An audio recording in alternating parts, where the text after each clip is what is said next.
Père, je te rends grâce parce que tu m'as exaucé. La prière de Jésus dans cet évangile de Jean, chapitre 11, verset 41, peut nous surprendre. Il ne demande rien explicitement, mais remercie le Père de l'avoir exaucé. Sa confiance est telle qu'il ne doute pas que le Père puisse l'avoir comblé.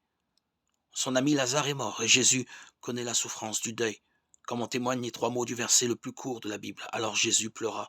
Jean 11, 35.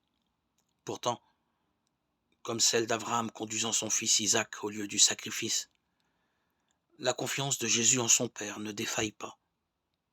Lorsque nous connaissons l'épreuve et la souffrance, mettons notre confiance dans les promesses du Christ et prenons appui non sur nos forces, mais sur le secours de la grâce de son Esprit. Nous savons, nous, que le Christ est mort et ressuscité pour nous sauver du péché et de la mort. Alors notre espérance est plus forte que notre détresse. Plongeons-nous dans la victoire définitive du Seigneur.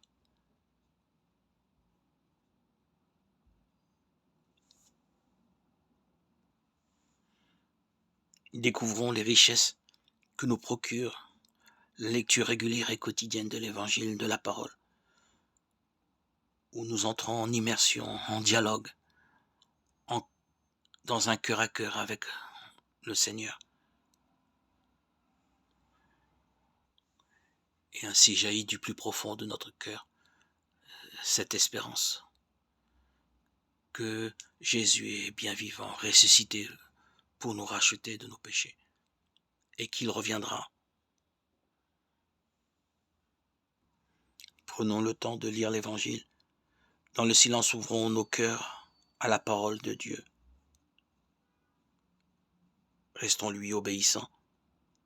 Ainsi, si nous croyons, nous verrons la gloire de Dieu.